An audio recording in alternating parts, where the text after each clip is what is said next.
by Medal of Honor recipient, Specialist 5, accompanied by Medal of Honor recipient. Value of life. As his service demonstrates your faithfulness and unconditional love for all humanity, we ask you, Lord, continue to inspire and guide others to their own acts of selfless service. And grant us all now hearts eager to seek your will and all acts that serve to preserve life, liberty, and the pursuit of happiness. Amen.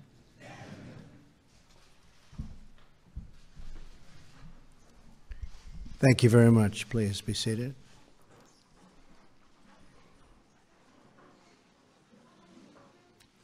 Thank you, Chaplain Hurley, Secretary Mnuchin, Secretary Mattis, Secretary Shulkin, Senator Stabenow, Congressman Upton, and members of the Armed Forces. Thank you for joining us as we award our nation's highest military honor to Specialist 5, James C.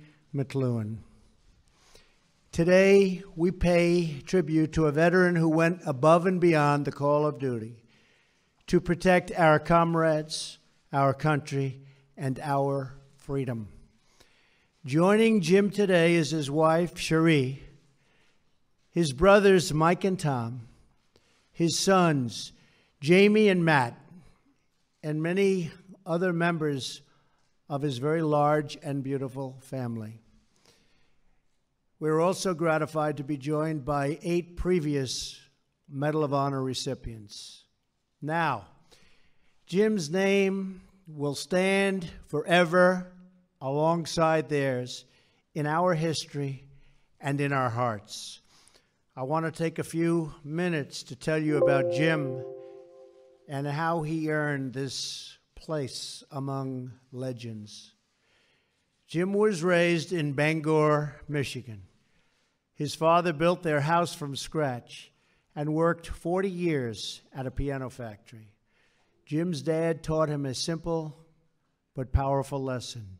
Never do anything halfway. Always do your best. Jim took that lesson very much to heart. He played for 4 varsity sports in high school and 3 in college. In August of 1968, Jim was drafted into the Army. Within 6 months, he was trained as a medic and arrived in Vietnam. Right away, Jim poured all of himself into his duties, treating the sick and the wounded. Before long, all his fellow soldiers called him Doc. On May 13th, Jim poured all of himself into his duties 3 months after he arrived. Jim was one of 89 men in Charlie Company to embark on a mission to secure a transportation route near Nanyuan. As Jim and his men jumped out of the helicopter, it quickly became clear that they were surrounded by enemy troops. Within minutes, 2 choppers were shot down, and one of his men was badly wounded in the middle of an open field. Jim did not hesitate. He blazed through 100 meters of enemy fire to carry the wounded and the soldier to safety. But this was only the first of many heroic deeds Jim would perform over the next 48 hours. After tending to the first wounded soldier, Jim joined a mission to advance toward the enemy. And advance they did. Before long, they were ambushed. Again, he ran into danger to rescue his men. As he cared for 2 soldiers, shrapnel from a rocket-propelled grenade slashed open the back of Jim's body from head to foot. Yet that terrible wound didn't stop Jim from pulling those 2 men to safety, nor did it stop him from answering the plea of another wounded comrade and carrying him to safety atop his own badly injured body. He was badly injured. And so it went, shot after shot, blast upon blast. As one of his comrades recalled, whoever called medic could immediately count on McLuhan. He's a brave guy. As day turned to dusk, nearly all of those who could and really had to make it back, they were finally within their night defensive position, except for one soldier whose plea Jim could not ignore. Again, Doc did not hesitate. He crawled through a rice paddy thick with steel rain. That means bullets all over the place. As soldiers watched him, they were sure that was the last time they would see Doc. They thought that was the end of their friend Jim. But after several minutes passed, Jim emerged from the smoke and fire carrying yet another soldier. He immediately badgered and fixed and worked, but he got the wounds fixed and lifted the soldier to a medevac helicopter. His lieutenant ordered Jim to get in too. Get in, he said, get in. But Jim refused. He said, you're going to need me here. As Jim now says, I would have rather died on the battlefield than know that men died because they did not have a medic. Over the next 24 hours, Jim fired at enemy soldiers, suffered a bullet wound to his arm, and continued to race into gunfire to save more and more lives. And yet, as night approached again, after nearly 2 days of no food, no water, and no rest, Jim volunteered to hold a blinking light in an open field to signal for a supply drop. He would not yield, he would not rest, he would not stop, and he would not flinch in the face of sure death and definite danger. Though he was thousands of miles from home, it was as if the strength and pride of our whole nation was beating inside of Jim's heart. Jim did what his father had taught him. He gave it his all, and then he just kept giving. In those 48 hours, Jim rescued 10 American soldiers and tended to countless others. He was one of 32 men who fought until the end. They held their ground against more than 2,000 enemy troops. Jim, I know I speak for every person here when I say that we are in awe of your actions and your bravery. But let me tell you one thing and one more story about Jim. On the second day of that bloody fight, Jim found a few soldiers and a fellow soldier who had been shot badly in the stomach. He knew the soldier wouldn't make it if he flung him on the back, so he lifted him up and carried him in his arms. As Jim was carrying the soldier, a thought flashed through his mind. Although Jim had always been very close to his father, he realized that it was not since he had been a young boy that he had told his dad those three very simple but beautiful words, I love you. In that moment, Jim offered up a prayer. He asked God, if you get me out of this hell on earth so I can tell my dad I love him, I'll be the best coach and the best father you could ever ask for. As he prayed, a great peace came over him. And if it was God's will for him to live, he'd keep his promise to God as soon as he had the chance. Jim made it out of that hell on earth. He made it. Here he is. And the first thing he did when he arrived back on American soil was to say those beautiful words, I love you, Dad. I love you. Jim said those words over and over again for the next 22 years until the last time he saw his father, the night before his dad passed on. Today, I'd venture to say his dad is the proudest father in heaven. Jim fought with all of the love and courage in his soul. He was prepared to lay down his life so his brothers in arms could live theirs. With us today are 10 of the men who fought alongside Jim, and 5 of those he saved. To Bill, Randy, Mike, Joe, Kent, Robert, John, Charles, Michael, Orestes, thank you for your service and your sacrifice. Stand up wherever you may be. Where are you? Where are you?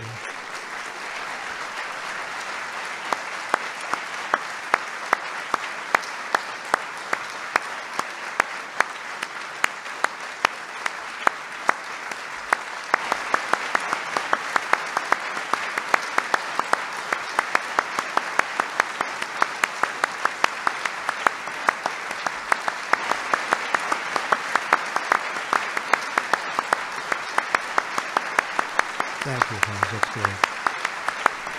For over 2 centuries, our brave men and women in uniform have overcome tyranny, fascism, communism, and every threat to our freedom. For over 2 centuries, our brave men and women in uniform have overcome these threats because of titans like Jim, whose spirit could never be conquered. That's what this award is, and Jim's life represents so well. America's unbreakable spirit. It's been 48 years since Jim's battle in Vietnam. He is now a husband, a father, and a grandfather. He coached high school, football, wrestling, and baseball for 38 years, just like he said he would. And he brought together every member he could find of his beloved Charlie Company. To many people in this room, Specialist 5 McLuhan has always been their friend Jim. To others, he's been coach. To those who bravely served with him in Vietnam, he's still called their doc. To his parents, Scotty and Margaret, both watching from heaven, he will always be their son. But today, 320 million grateful American hearts, Private McLuhan carries one immortal title, and that title is Hero. Specialist 5 McLuhan, we honor you, we salute you, and with God as your witness, we thank you for what you did for all of us. Now I would like the military aide to come forward and read the citation.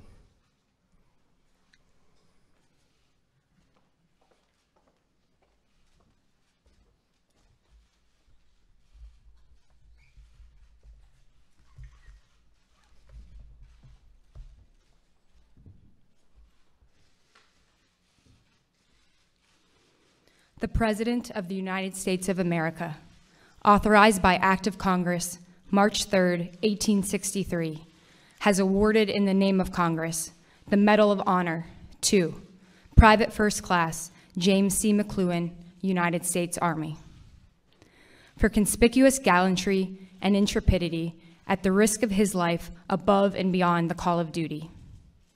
Private First Class C. McLuhan distinguished himself by acts of gallantry and intrepidity at the risk of his life above and beyond the call of duty from May 13th through 15th, 1969, while serving as a combat medic with Charlie Company, 3rd Battalion, 21st Infantry, 196th Light Infantry Brigade, Americal Division. The company air assaulted into an area near Tam Kai and New Yon Hill. On May 13th, with complete disregard for his life, he ran 100 meters in an open field through heavy fire to rescue a comrade too injured to move and carried him to safety. That same day, 2nd Platoon was ordered to search the area near New Yon Hill when the platoon was ambushed by a large North Vietnamese army force and sustained heavy casualties. With complete disregard for his life and personal safety, Private First Class McLuhan led 2 Americans when the platoon was ambushed by a large North by shrapnel from a rocket-propelled grenade. He ignored a direct order to stay back and braved an enemy assault while moving into the kill zone on 4 more occasions to extract wounded comrades. He treated the injured, prepared the evacuation, and though bleeding heavily from shrapnel wounds on his head and entire body, refused evacuation to safety in order to remain at the battle site with his fellow soldiers, who were heavily outnumbered by the North Vietnamese Army forces. On May 14th, the platoon was again ordered to move out towards New Yon Hill. Private First Class McLuhan was wounded a second time by small arms fire and shrapnel from a rocket-propelled grenade while rendering aid to 2 soldiers in an open rice paddy. In the final phases of the attack, 2 companies from 2nd North Vietnamese Army Division and an element of 700 soldiers from a Viet Cong regiment descended upon Charlie Company's position on 3 sides. Private First Class McLuhan, again, with complete disregard for his life, went into the crossfire numerous times throughout the battle to extract the wounded soldiers, while also fighting the enemy. His relentless and courageous actions inspired and motivated his comrades to fight for their survival. When supplies ran low, Private First Class McLuhan volunteered to hold a blinking strobe light in an open area as a marker for a nighttime resupply drop. He remained steadfast while bullets landed all around him and rocket-propelled grenades flew over his prone, exposed body. During the morning darkness of May 15th, Private First Class McLuhan knocked out a rocket-propelled grenade position with a grenade, fought and eliminated enemy soldiers, treated numerous casualties, kept 2 critically wounded soldiers alive through the night, and organized the dead and wounded for evacuation at daylight. His timely and courageous actions were instrumental in saving the lives of his fellow soldiers. Private First Class McLuhan's personal heroism, professional competence, and devotion to duty are in keeping with the highest traditions of the military service and reflect great credit upon himself, the Americal Division, and the United States Army.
Bless us now, O Lord, as we depart our separate ways. May the memory of this occasion, may our participation here unite us all in compassion for service to all the members of our families, our military, our country. Strengthen us in faith and renew us in spirit and send us forth with your peace. Amen.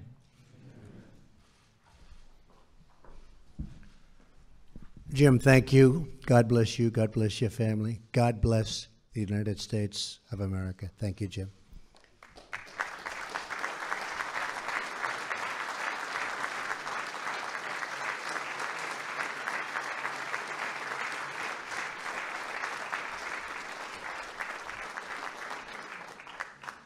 Ladies and gentlemen, please remain in your seats until the President has departed the East Room.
Good afternoon. I'm Tom Holman. I'm the Acting Director for U.S. Immigration and Customs Enforcement, known as ICE. As a career law enforcement officer, I want to begin by saying thank you. The work we've chosen, the job we do is tough, and I'm honored to serve alongside so many American patriots in this room today. To my fellow ICE officers and agents in this room, thank you for the privilege of serving alongside you. I want to especially recognize the Suffolk County PD, the Nassau County PD, the NYPD for their ongoing partnership in Operation Matador, which is dedicated to combating MS13 in New York City and Long Island, and has thus so far resulted in over 100 arrests. Here in Long Island, ICE agents collaborate with both Nassau and Suffolk counties to work gang cases, share intelligence, and develop cases for prosecution. We're here today to send a clear message to MS13 and all other criminal gangs. You are not welcome here, and you will not find safe harbor. President Trump has made it a priority to get these criminals off the street. And if they are in the U.S. illegally, out of the country. That's exactly what the men and women of ICE are going to do to keep America safe.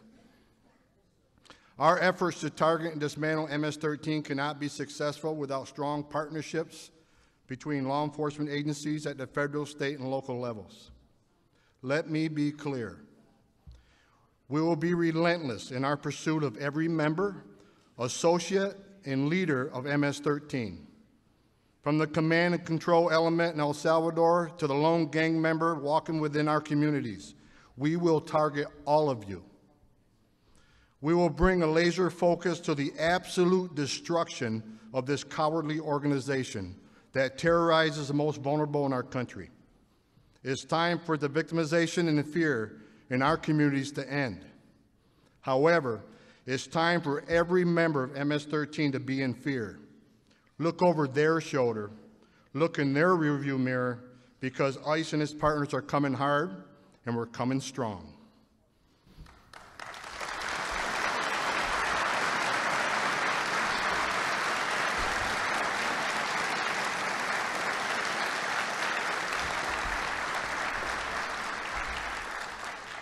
At this time, it is my privilege and honor to introduce the tremendous advocate for ICE, for the rule of law, an advocate for everybody in law enforcement, your Congressman, Peter King.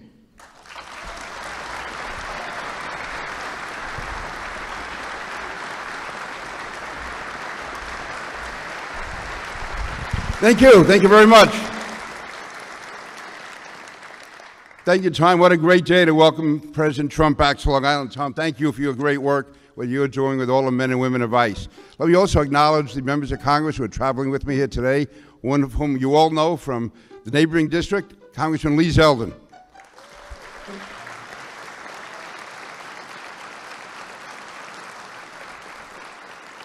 Another guy's almost up in Canada, up in the Buffalo area, Erie County, Chris Collins.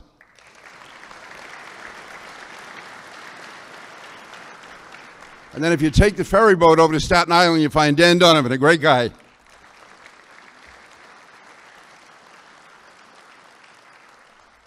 And let me acknowledge all the men and women of law enforcement here today, the local police, the state police, the federal law enforcement, for the outstanding job that you do. Let me thank you for your service, and let me tell you that you will have you can never have a greater advocate in the White House than President Trump. He is...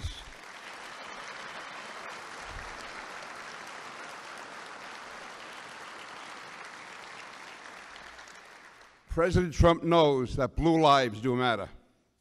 President Trump will always be in your corner. He will always have your back. Now, MS13 is a brutal gang of vicious murderers. And we have here today several family members, Freddie Cuevas, Evelyn Rodriguez. They have personally gone through the horrible anguish that resulted from these vicious murders that have been carried out.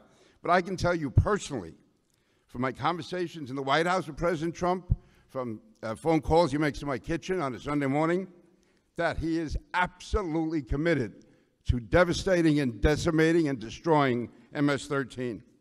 This is an absolute obsession he has. Whenever you talk to him about it, he is absolutely dedicated, and he is going to get that job done. MS-13 is going to be destroyed, and we're not going to worry about political correctness.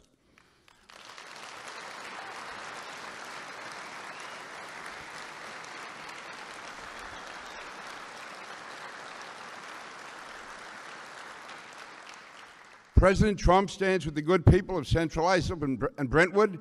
He stands with the people of Long Island and with the people of America. He stands with us, he speaks for us, and he fights for us. And now, ladies and gentlemen, if I would be allowed from one guy who grew up in Queens to another, it is my privilege to introduce the President of the United States of America, Donald Trump.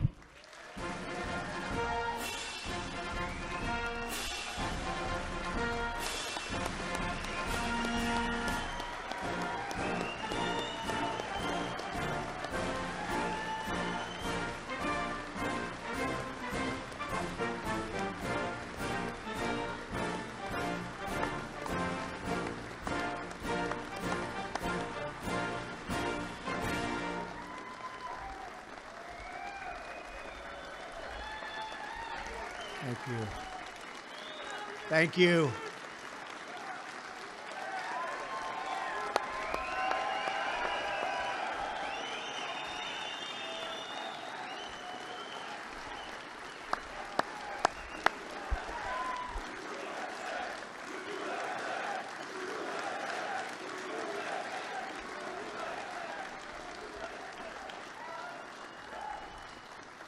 Well, thank you very much. This is certainly being home from me. I spent a lot of time right here. I was in Queens, so I'd come here, and this was like the luxury location for me. And I love it. I love the people here. Even coming in from the airport, I sat with Nikki Haley, who's here someplace. Where's our Nikki? Ambassador Nikki Haley, who is so incredible. And she's seen crowds in her life, and she said, boy, those are really big crowds. Crowds of people all lining the streets all the way over to here, and it's really a special place. And so when I heard about this, I said, I want to do that one. But I really wanted to do it not because of location, but because, as you know, I am the big, big believer and admirer of the people in law enforcement, okay? From day one. From day one. We love our police, we love our sheriffs, and we love our ICE officers. And they have been working hard. Thank you. They have been working hard. Together, we're going to restore safety to our streets and peace to our communities. And we're going to destroy the vile criminal cartel MS13 and many other gangs. But MS13 is particularly violent. They don't like shooting people because it's too quick. It's too fast.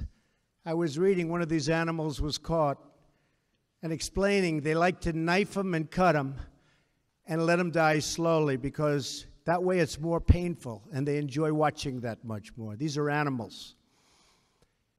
We're joined today by police and sheriffs from Suffolk, Nassau, Dutchess, and Ulster counties, state police from New York and New Jersey, many of you I know, great friends, immigration and customs enforcement officers, and law enforcement personnel from a number of federal agencies.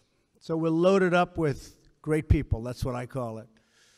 And I want to just tell you all together right now, and the reason I came, this is the most important sentence to me, on behalf of the American people, I want to say thank you. Thank you very much. Thank you.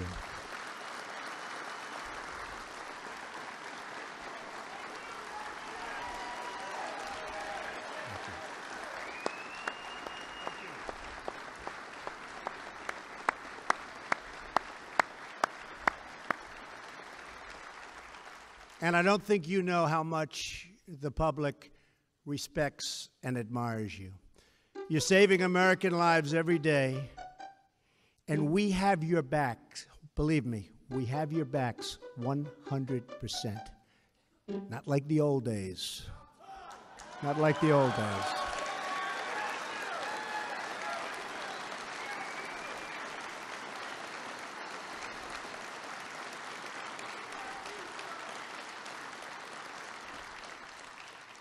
You know, when you want to take over used military equipment, they were saying you couldn't do it. You know what I said? That was my first day. You can do it. In fact, that stuff is disappearing so fast we have none left. You guys know how to, you really knew how to get that. But that's my honor, and I'll tell you what, it's being put to good use. I especially want to thank ICE Director Tom Homan, who has done an incredible job in just a short period of time. Tom, get up here. I know you just spoke.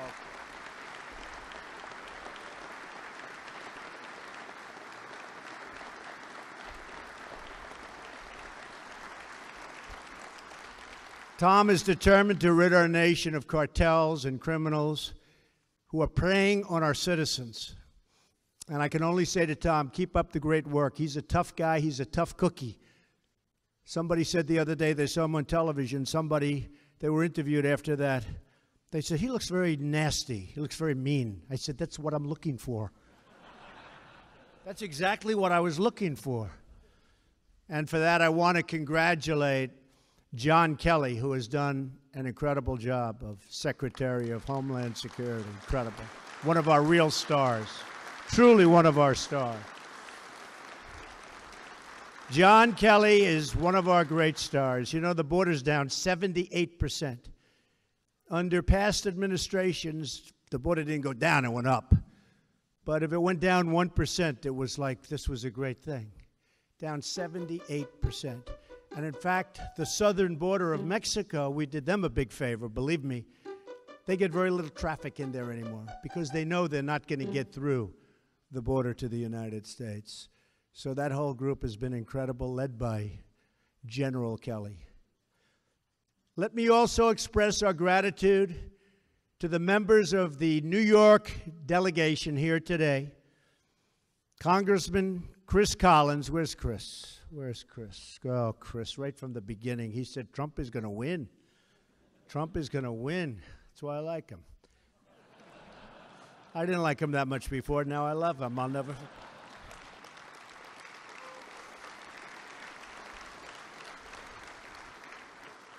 Dan Donovan.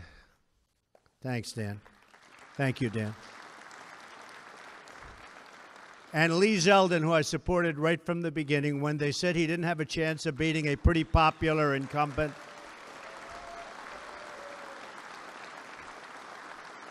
And I saw him in a debate. I said, I think this guy's going to win. But he fought a pretty popular guy.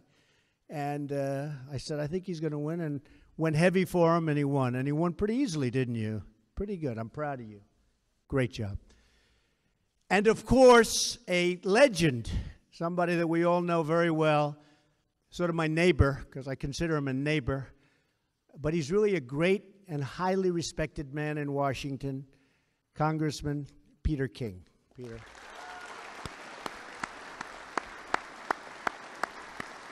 Very respected guy. He is a respected man that people like to ask opinions of. I do. Congressman King and his colleagues know the terrible pain and violence MS-13 has inflicted upon this community and this country. And if you remember, just a little more than 2 years ago, when I came down the escalator with Melania, and I made the speech, people coming into this country, everyone said, what does he know? What's he talking about? And there was Bedlam. Remember Bedlam? And then about 2 months later, they said, you know, he's right. So I'm honored to have brought it to everybody's attention. But the suffering and the pain that we were going through, and now you can look at the numbers, it's a whole different world. And it will get better and better and better because we've been able to start nipping it in the bud. We've nipped it in the bud. Let's call it start nipping it in the bud. And MS-13, the cartel, has spread gruesome bloodshed throughout the United States. We've gotten a lot of them out of here. Big, big percentage, but the rest are coming. They'll be out of here quickly, right? Quickly. Good.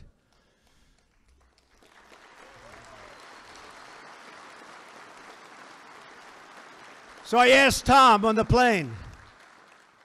He was never in Air Force One. I said, how do you like it? He said, I like it. But I said, hey, Tom, let me ask you a question. How tough are these guys, MS-13? He said, they're nothing compared to my guys. Nothing. And that's what you need. Sometimes that's what you need, right?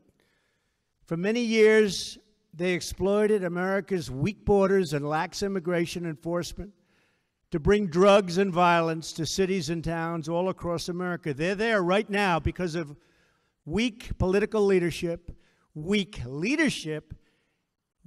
policing, and in many cases because the police weren't allowed to do their job. I've met police that are great police that aren't allowed to do their job because they have a pathetic mayor or a mayor doesn't know what's going on. But yeah.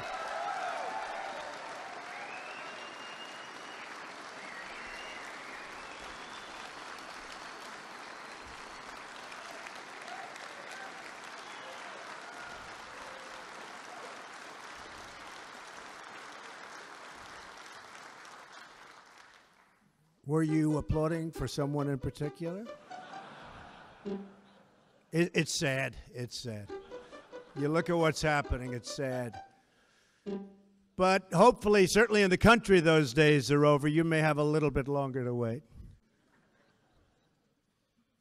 But from now on, we're going to enforce our laws, protect our borders, and support our police like our police have never been supported before. We're going to support you like you've never been supported before.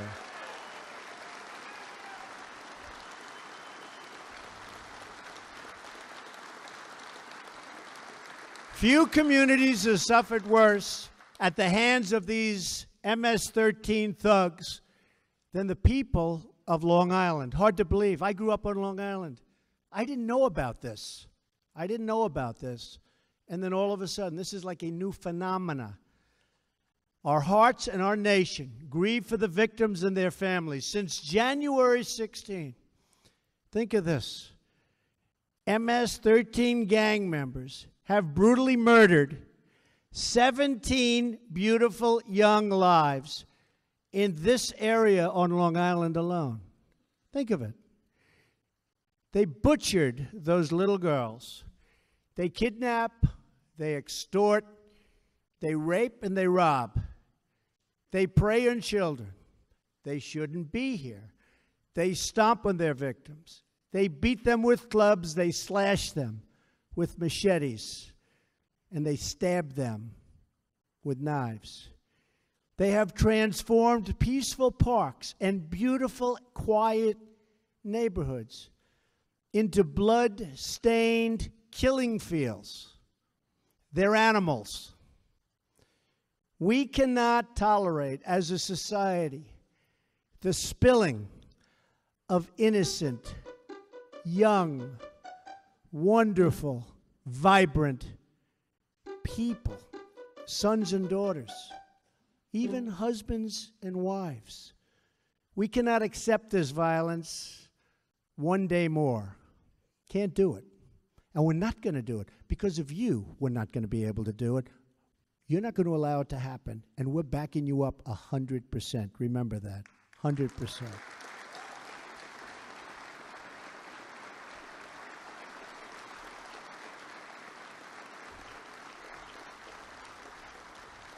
It is the policy of this administration to dismantle, decimate, and eradicate MS-13 at every other, and I have to say, MS-13, that's a name, rough groups, that's fine. We got a lot of others. And they were all let in here over a relatively short period of time. Not during my period of time, believe me. But we're getting them out. They go into jails, and then they're going back to their country. Or they're going back to their country, period. One by one, we're liberating our American towns. Can you believe that I'm saying that? I'm talking about liberating our towns. It's like I'd see in a movie. They're liberating the town. Like in the old Wild West, right? We're liberating our towns. I never thought I'd be standing up here talking about liberating the towns on Long Island, where I grew up. But that's what you're doing. And I can tell you, I saw some photos where Tom's guys, rough guys, they're rough. I don't want to be, say it because they'll say that's not politically correct. You're not allowed to have rough people doing this kind of work. We have to get, just like they don't want to have rich people at the head of Treasury, okay? Like I want a rich guy at the head of Treasury, right?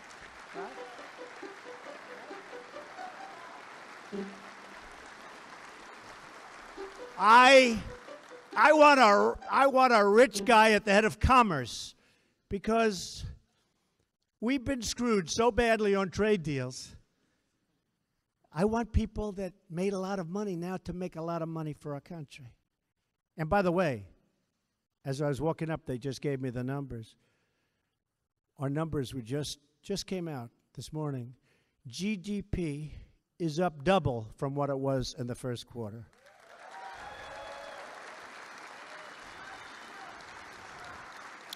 $2.6%. We're doing well. We're doing really well, and we took off all those restrictions, and some we're statutorily stuck with for a little while, but eventually that statute comes up, and we're going to be able to cut a lot more. But we've sort of liberated the world of creating jobs, like you're liberating us and the people that live in areas. But I have to say, one by one, we are indeed freeing up these great American towns and cities that are under siege from gang violence. Look at Los Angeles. Look at what's going on in Los Angeles. Look at Chicago. What is going on? Is anybody here from Chicago? We have to send some of you to Chicago, I think. What's going on? I mean, you see what's happening there? There's no, do we agree? Is there something maybe? Is there something?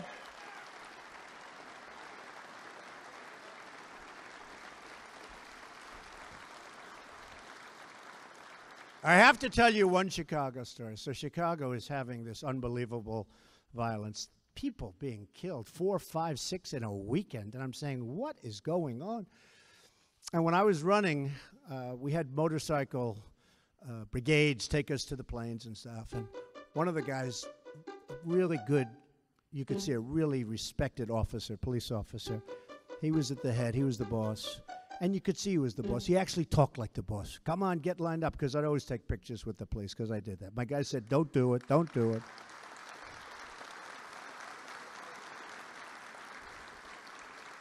Other candidates didn't do it that I was beating by 40 points. Can you believe it? But I did it. Maybe that's why I was winning by 40 points. But other candidates wouldn't do it. But I always took the pictures with the police. But we're in Chicago, and we had massive motorcycle brigades. And, you know, those people have to volunteer. I don't know if you know that, but from what I understand, they have to volunteer. And I had the biggest brigades. I had brigades sometimes with almost 300 motorcycles. Even I was impressed. I'd look ahead, and it was nothing but motorcycles because they'd volunteer from all over various states. But there's one guy who was impressive. He was a rough cookie and really respected guy. I could see he was respected. And he said, all right, come on, get over here, get over here. He's got to get to work, get over here. And I said, so let me tell you, you're from Chicago? Yes, sir. I said, what the hell is going on? And he said, it's a problem can be straightened out. I said, how long would it take you to straighten out this problem? He said, if you gave me the authority, a couple of days. I really mean it. I said, you really think so? He said, a couple of days. We know all the bad ones. We know them all. He said, the officers, you guys, you know all the bad ones in your area. You know them by their names. He said, we know them all. A couple of days. I said, you got to be kidding. Now, this is a year and a half ago. I said, give me your card. And he gave me a card. And I sent it to the mayor. I said, you ought to try using this guy. Guess what happened? Never heard. And last week they had another record. It's horrible. But we're just getting started. We will restore law and order on Long Island. We'll bring back justice to the United States. I'm very happy to have gotten a great, great justice of the United States Supreme Court, not only nominated, but approved. And by the way, your Second Amendment is safe.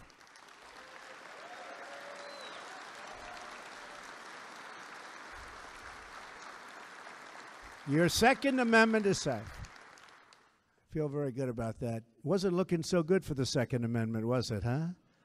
If Trump doesn't win, your Second Amendment is gone. Your Second Amendment would be gone. But I have a simple message today for every gang member and criminal alien that are threatening so violently our people. We will find you, we will arrest you, we will jail you, and we will deport you.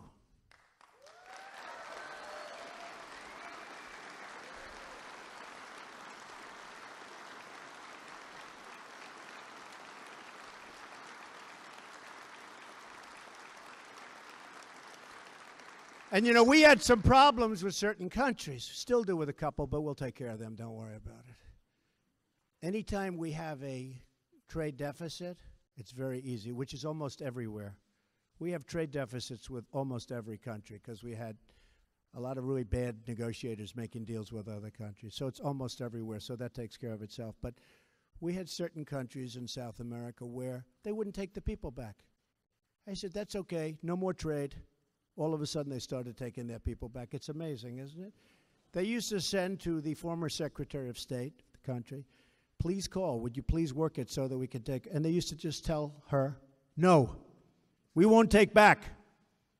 They take back with us every single time. We're having very little problem. Are we having any problem right now with that? Huh? You better believe it. Give me the names of the few problems. We'll take care of it, this, telling you. It's unbelievable.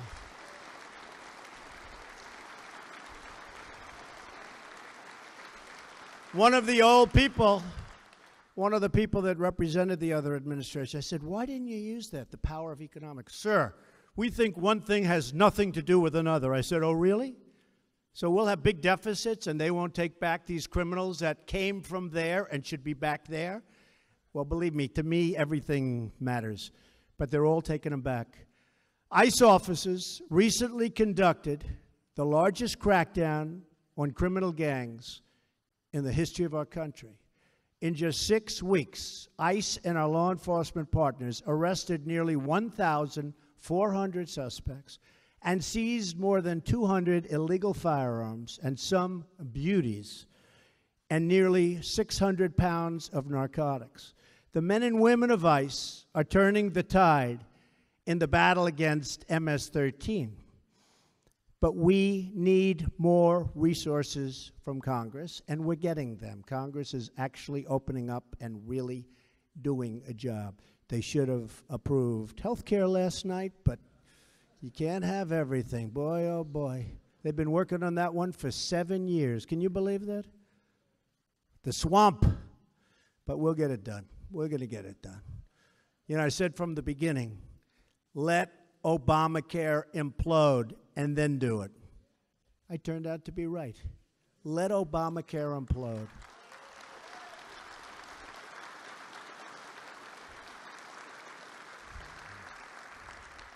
Right now, we have less than 6,000 enforcement and removal officers in ICE. This is not enough to protect a nation of more than 320 million people. It's essential that Congress fund another 10,000 ICE officers, and we're asking for that, so that we can eliminate MS-13 and root out the criminal cartels from our country. Now, we're getting them out anyway, but we'd like to get them out a lot faster. And when you see these towns, and when you see these thugs being thrown into the back of a paddy wagon, you just see them thrown in, rough. I said, please don't be too nice. Like when you guys put somebody in the car and you're protecting their head, you know, the way you put their hand over. Like, don't hit their head, and they've just killed somebody, don't hit their head. I said, you can take the hand away, okay?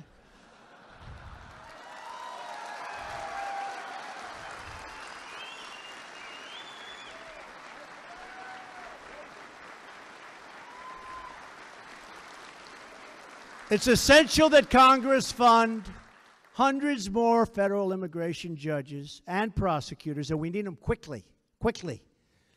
If we're going to dismantle these deadly networks, and I have to tell you, you know, the laws are so horrendously stacked against us because for years and years they've been made to protect the criminal. Totally made to protect the criminal, not the officers. You do something wrong, you're in more jeopardy than they are. These laws are stacked against you. We're changing those laws. But in the meantime, we need judges for the simplest things that you should be able to do without a judge. But we have to have those judges quickly. In the meantime, we're trying to change the laws. We're also working with Chairman Bob Goodlatte on a series of enforcement measures, and he's a terrific guy, to keep our country safe from crime and terrorism, and in particular, radical Islamic terrorism.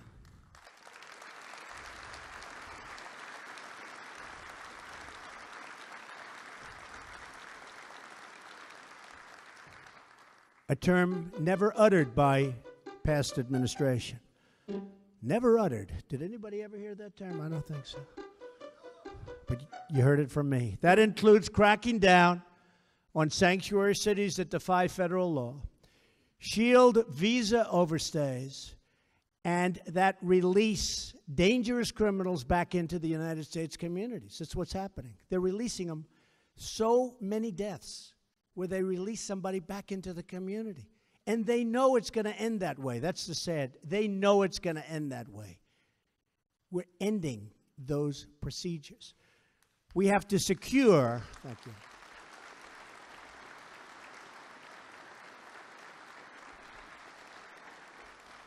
I spoke to parents, incredible parents. I got to know so many parents of children that were so horribly killed, burned to death, beaten to death, just the worst kind of death you can ever, stuffed in barrels.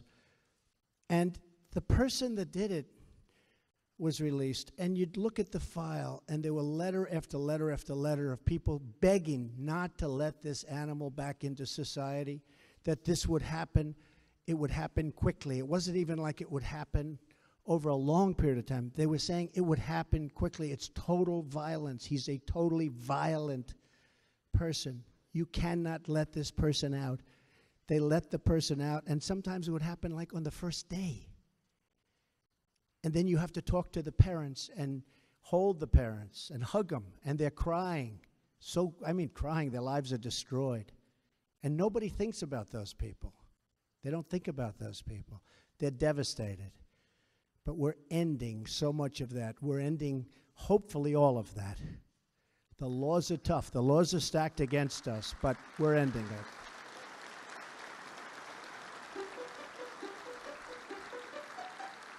it. So we're going to secure our border against illegal entry, and we will build the wall. That I can tell you. In fact,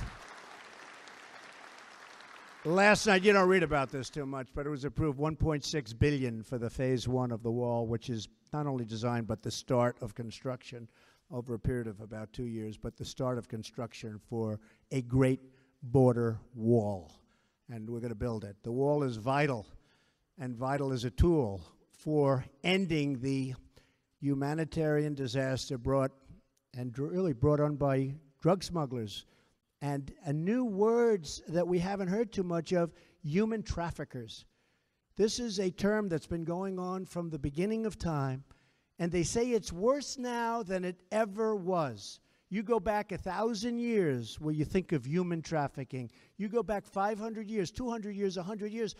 Human trafficking, they say, think of it, what they do, human trafficking is worse now maybe than it's ever been in the history of this world.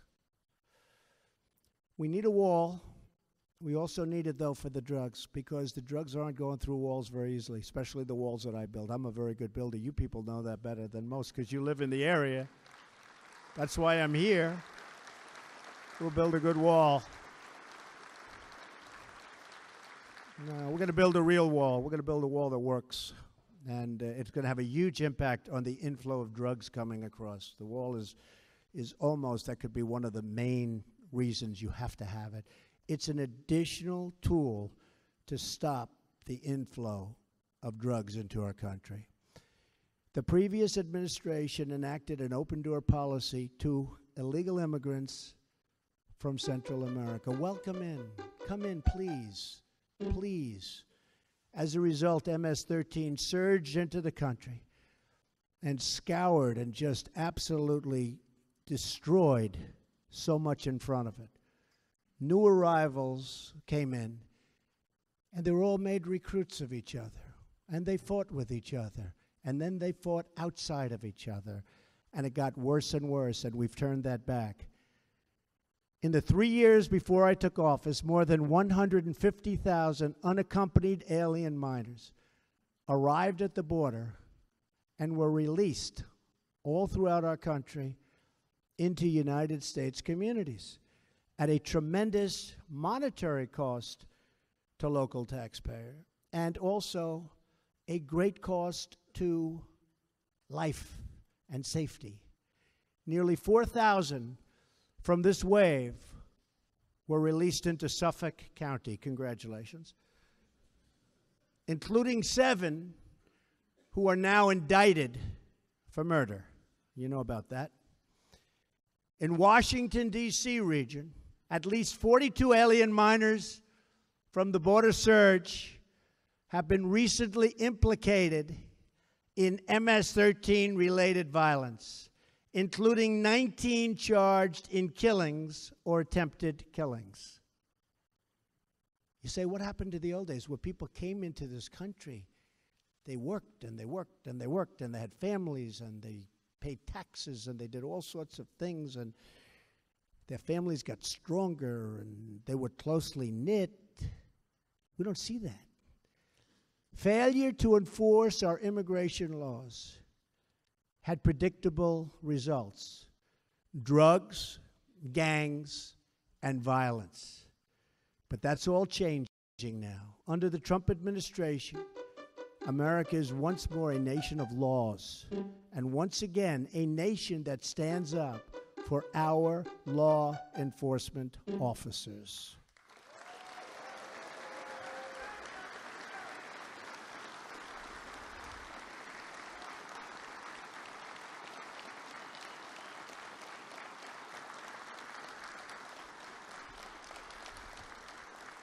We will defend our country, protect our communities, and put the safety of the American people first. And I'm doing that with law enforcement, and we're doing that with trade, and we're doing that with so much else. It's called America First. It's called an expression I'm sure you've never heard of: make America great again. Has anybody heard that expression? You heard that?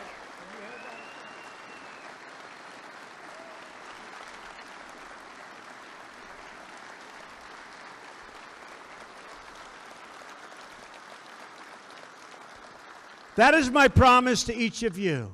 That is the oath I took as president. And that is my sacred pledge to the American people.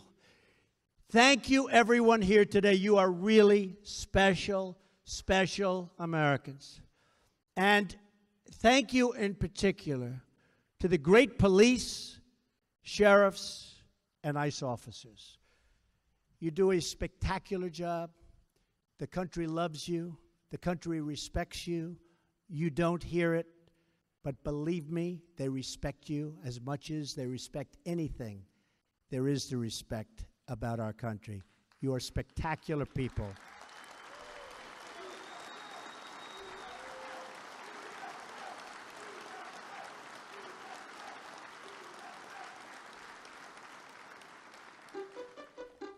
Because of the danger of your job, which people also understand fully, I leave you with the following. Thank you, and may God bless you. May God bless the United States of America. Thank you very much. Thank you. Thank you very much.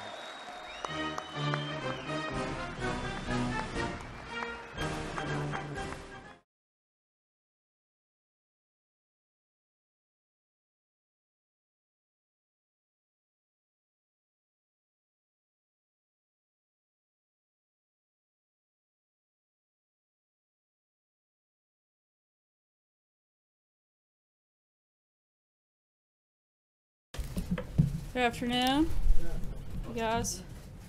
Before we get started on some of the Q&A, I'd like to bring up Tom Homan, which some of you guys may know and remember, the Acting Director of the U.S. Immigration and Customs Enforcement, and Rob Hur, the Principal Deputy Attorney General, to talk with you about what the Department of Homeland Security and the Department of Justice are doing to eradicate criminal organizations like MS13. Mr. Hur will speak to the Justice Department's work first, and then Mr. Homan will discuss the ICE component, and Tom will stay and answer your questions.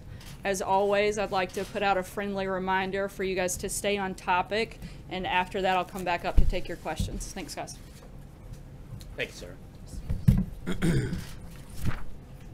Good afternoon. My name is Robert Hur.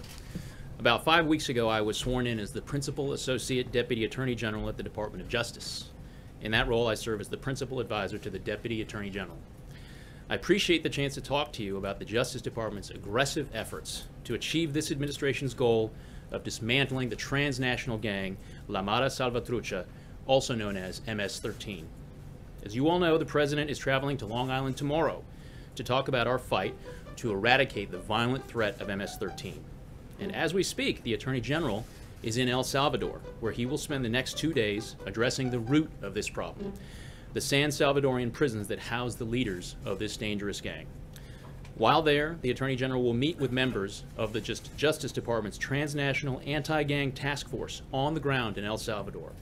and the attorneys general from the Northern Triangle countries of El Salvador, Guatemala, and Honduras to discuss joint efforts to disrupt and take down MS-13. Earlier in my career, I served as a federal prosecutor in Maryland, where I personally prosecuted a number of MS-13 racketeering cases. These included capital cases in which the defendants' crimes were so violent and so heinous that the government saw fit to pursue the death penalty. Through these prosecutions, I learned firsthand from the victims, their grieving and heartbroken families, and other members of terrorized communities just what a scourge this group of thugs really is. This gang's chilling motto is Mata, Viola, Controla, which means kill, rape, and control. They seek to live up to this motto through truly shocking acts of violence designed to instill fear.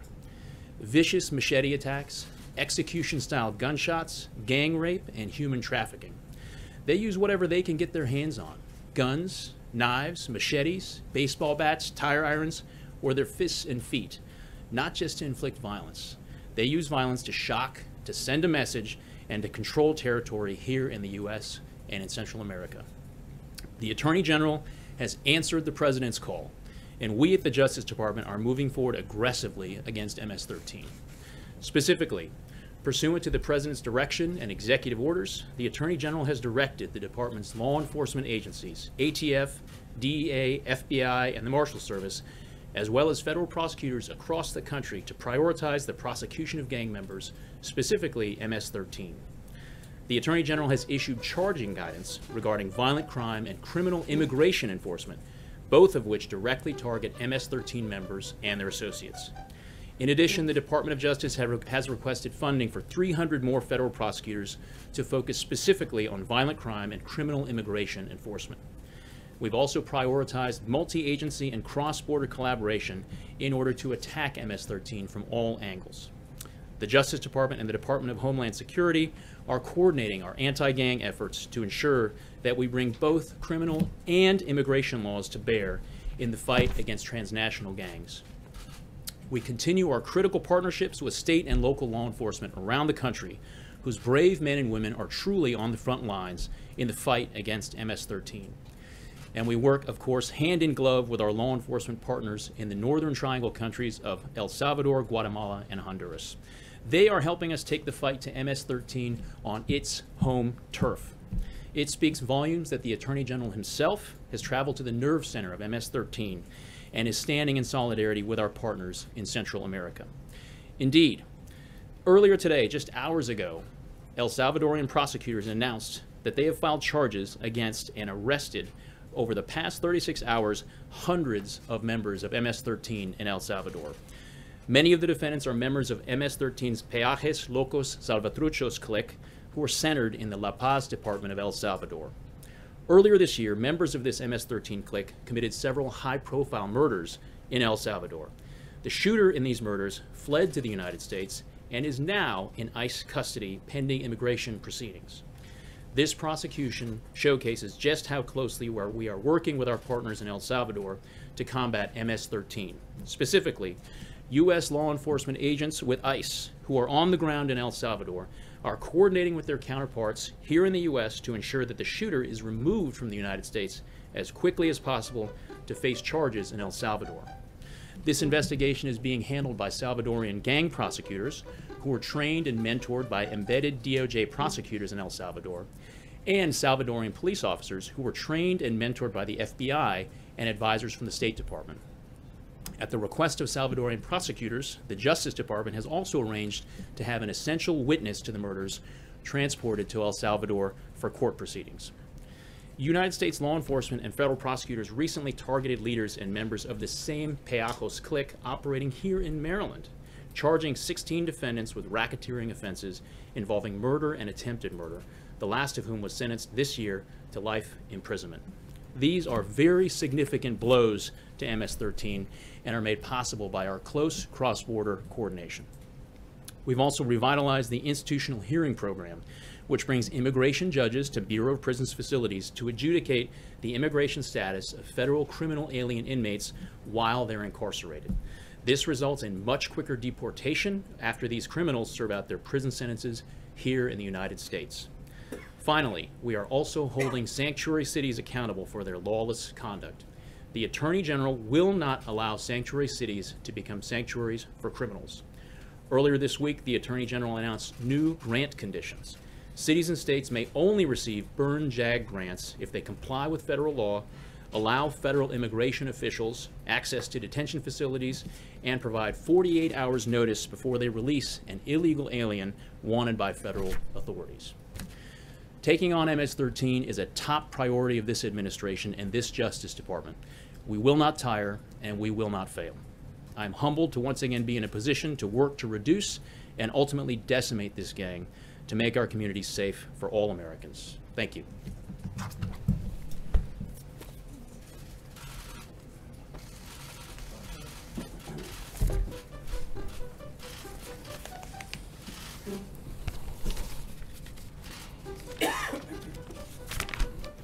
Good afternoon. I'm Tom Holman. I'm the Acting Director of U.S. Immigration and Customs Enforcement, known as ICE.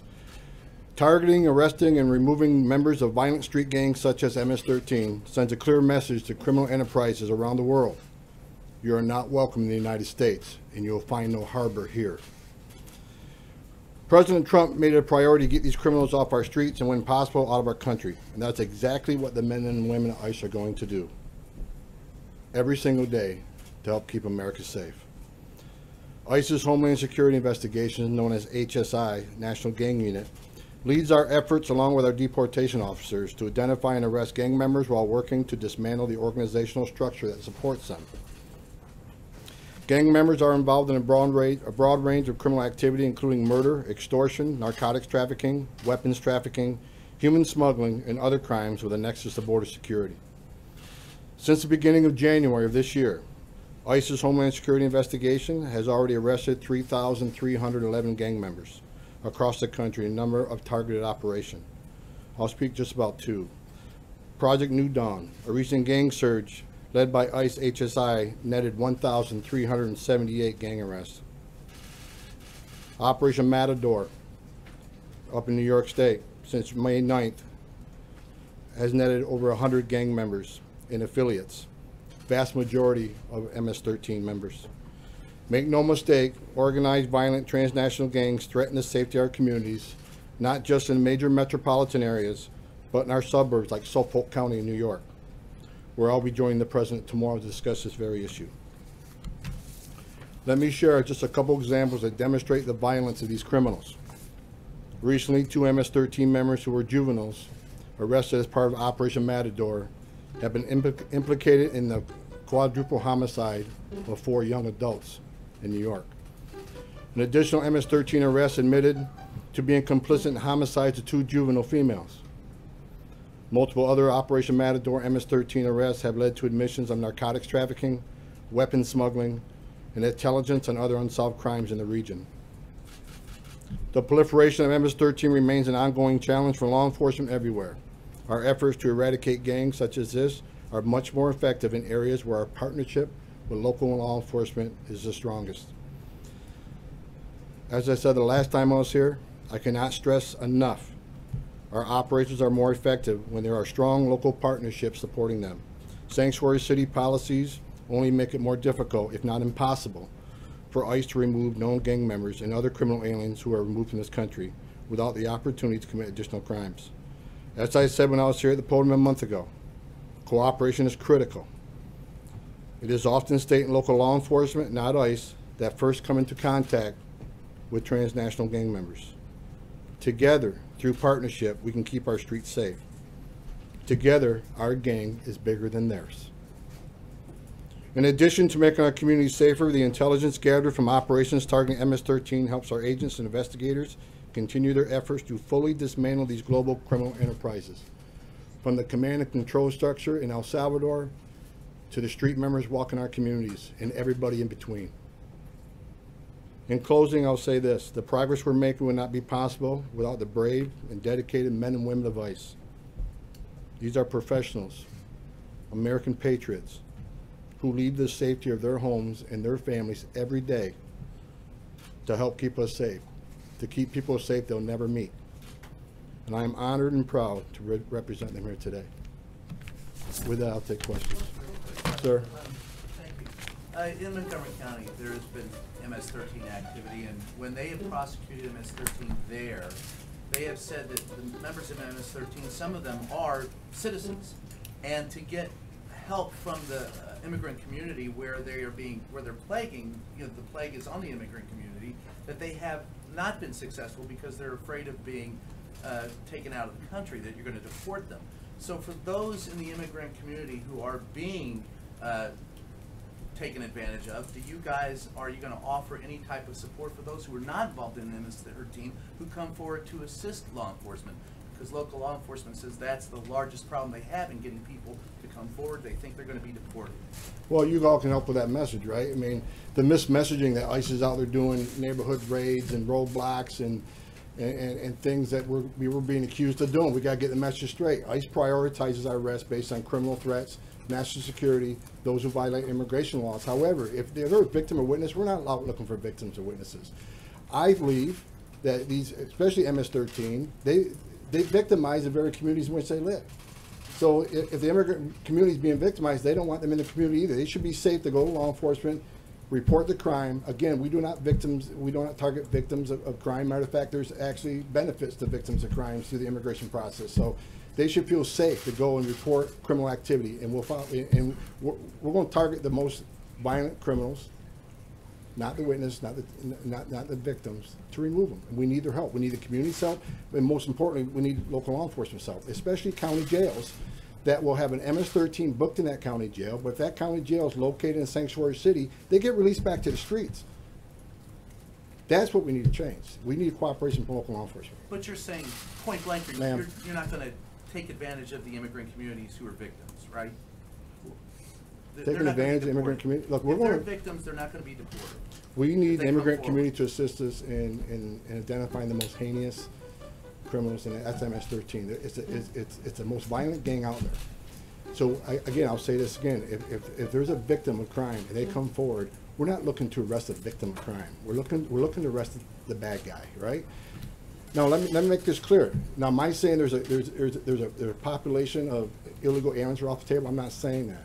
But victims of crime have certain protections, and they need to take full advantage of those protections. Ma'am? Thank you. Do you have a count for how many people are actually a part of the MS-13 in cities across the country? And what has the reaction been from sanctuary cities to the new policy that was announced earlier this week by the Attorney General? And if you could speak broadly about, obviously the President's been very critical of the Attorney General recently. He is overseeing everything that you're talking about. Has that criticism in any way impacted your ability, federal law enforcement's ability to do their jobs? That's a lot of questions. I can tell you that thousands of MS-13 members in the country, and that number changes every day depending on who we report, who sneaks in the country. As far as sanctuary cities, I don't know how they feel about the recent legislation, the recent action taken by DOJ, but I'll say it once again. Sanctuary cities are criminals' biggest friend. If you're an alien smuggler, and you're smuggling people in this country for a living, that's one sales pitch. We can get you to a sanctuary city where that city will help shield you from immigration. So, I've said it every time I speak, I say it, sanctuary cities need to help us keep the community safe. Sanctuary cities not only endanger public safety, they endanger my law enforcement officers, because when we can't get a criminal alien, violent alien out of a county jail, it means one of our officers had to go knock on the door, which anybody in law enforcement knows that's one of the most dangerous things to do. So rather than arresting a violent criminal in the safety, security, and privacy of a county jail, we got to go knock on the door. We got to arrest them in the community. So the community's put at risk, our officers are put at risk, and the alien himself is put at risk. We got to start thinking about public safety and the men and women of ICE, the men and women of the Border Patrol, who we've lost many over the last few years at the hands of violent criminal aliens. We got to join forces with these cities. These cities have to come to us. They have to work with us to keep our communities safe. Sir? Attorney General, anything on the Attorney General? What was the question, Attorney General?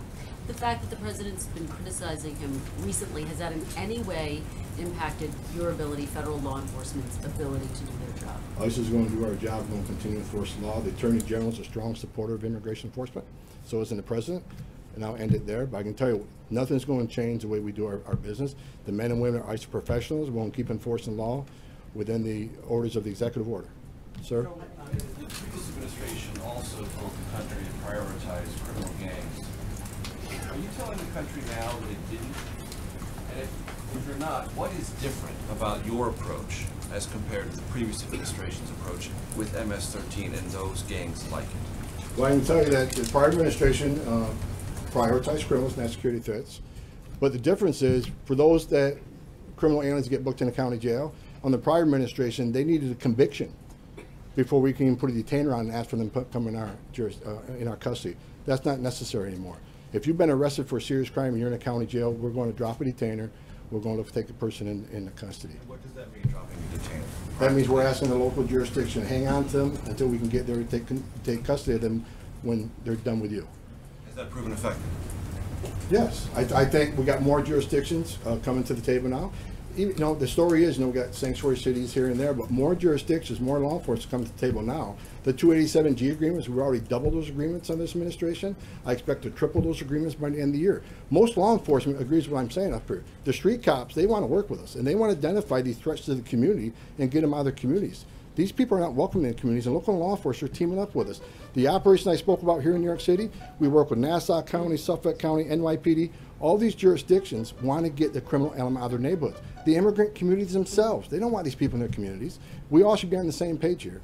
But again, New York City, one of those places where we can't get into Rikers Island and put our hands on people that are here illegally and the criminal aliens. When it comes to gang members walk out of county jails and sanctuary cities every day across this country. That's what we need to change. Man. How are suspected gang members being identified for ICE enforcement? Is it just through local law enforcement? Are there databases that you're using? Like, how do you know how to find these gang members? Local law enforcement, they're usually ones that, they have the most intelligence on gang members.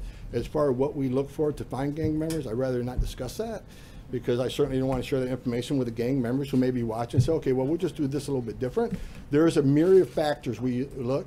It's just not, we don't arrest people for the way they look. I'm going to make that clear, because I've seen media accounts about people with tattoos and clothing. That is one of many, many factors we look at. So it's really quite law enforcement sensitive how we identify, target, and locate gang members. So I can tell you that the men and women of ICE are well trained.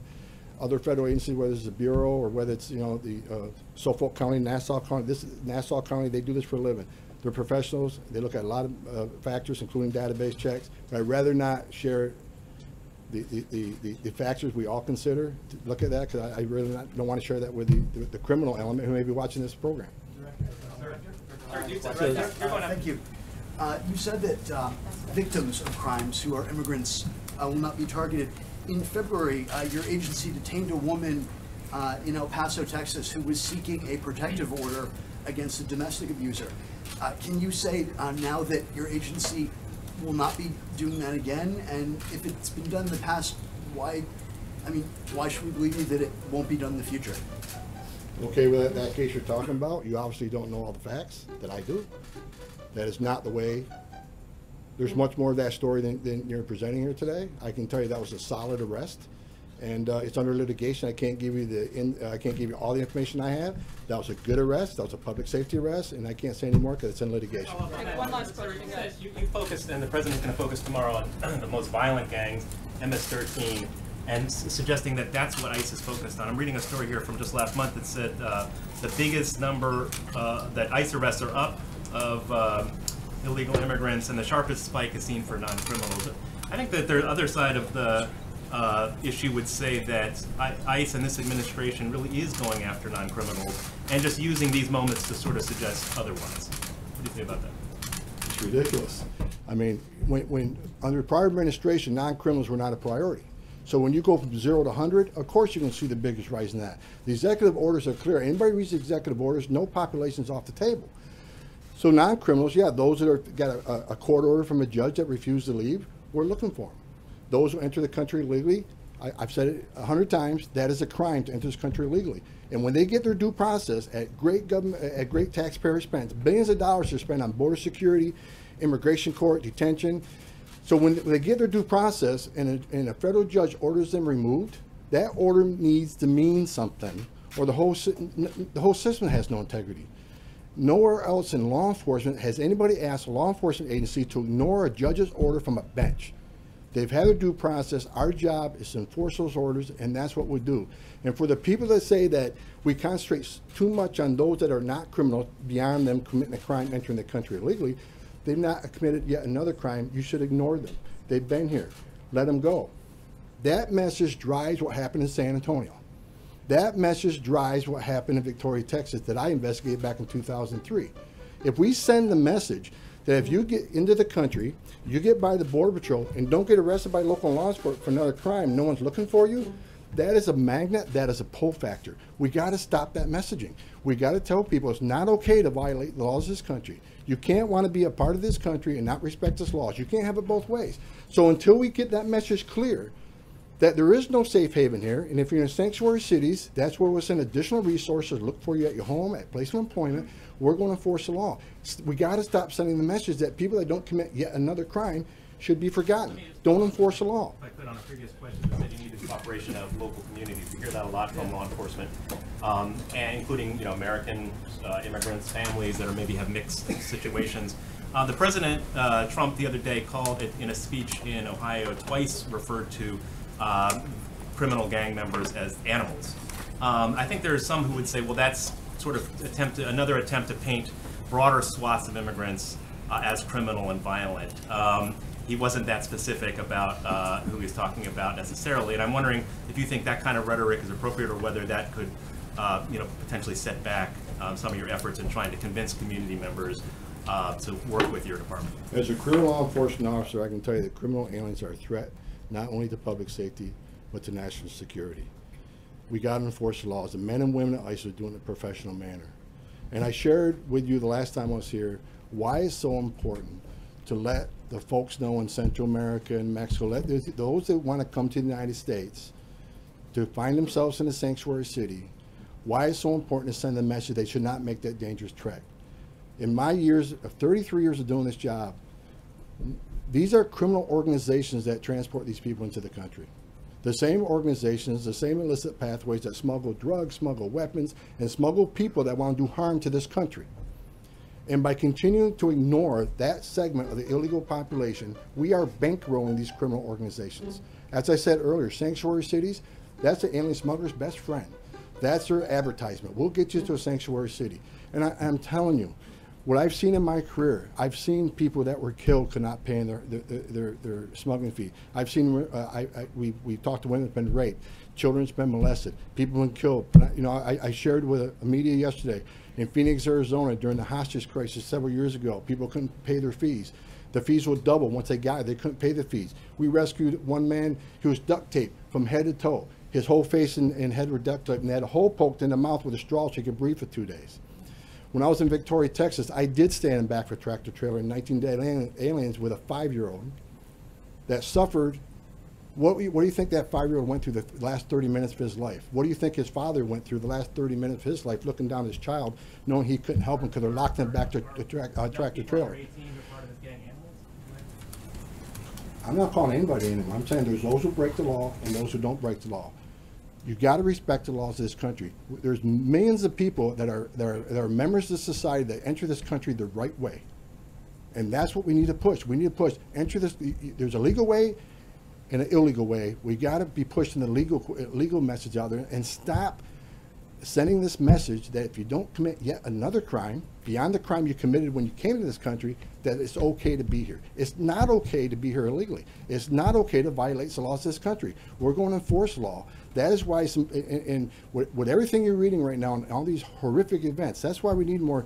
We need the 10,000 officers that President Trump has promised, so we can go after these gangs even harder in the criminal alien population. We need the border wall. Border wall is one more tool in the toolbox that might prevent some of the things from happening. That is why what President Trump is asking us to do, that is what he's proposing for border security, makes sense to the law enforcement community. Not just Tom Homan at ICE, but the 20,000 men and women that work at ICE, the 20,000 Border Patrol agents that wear the uniform and step on the front line every day. We need this help. We need these executive orders to make sense of what we do every day. Thanks so much, Tom. We really appreciate it.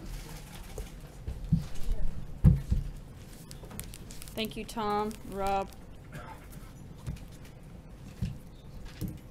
Just like the dedicated men and women of ICE and DOJ who are unquestionably producing results every day in these fights against vicious cartels, Senate Republicans now have an opportunity this evening to deliver on one of our biggest promises to the American people.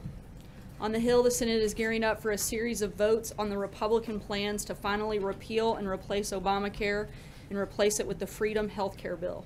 Congressional Republicans have been telling the American people that given the chance, they would save them from this increasing damage of this disastrous law. After 7 years of skyrocketing premiums and dwindling healthcare options, now is their chance to act. The President looks forward to seeing the Senate fulfill that promise later tonight when they finally repeal Obamacare and end the nightmares it has caused for American families and businesses. I hate to start the Q&A off on a low note, but I wanted to get ahead of some of the personnel-related questions and just let you guys know ahead of time that no, I cannot confirm whether or not Sean Spicer will be on Dancing with the Stars upon leaving the White House. And with that, I will take your questions, Jonathan. Sir, does the President have confidence in his Chief of Staff? Look, I think I've addressed this question when it comes to staffing and personnel many times, that if the President doesn't, then he'll make that decision. We all serve at the pleasure of the President, and if he gets to a place where that isn't the case, he'll let you know. So you can't say right now if the President has full confidence in Chief of Staff Reince Priebus? I think I just answered that. Look, I think what we have, this is a White House that has a lot of different perspectives because the President hires the very best people. They're not always going to agree. There are going to be a lot of different ideas. Unlike previous administrations, this isn't groupthink. We all come and have a chance to voice those ideas, voice those perspectives, and have a lot of healthy competition. And with that competition, you usually get the best results. The President likes that type of competition and encourages it. The people that are here because they love the President, they love this country, and they want to see the best things happen. And sometimes you're going to have different ideas come to the table. That's all we're talking about. Public humiliation of both the Attorney General and now the Chief of Staff, left to kind of wonder about their own fate, their own status within this administration. I don't know that the President's spoken about that, particularly on Attorney General Sessions. Look, he's been clear that he was disappointed with his decision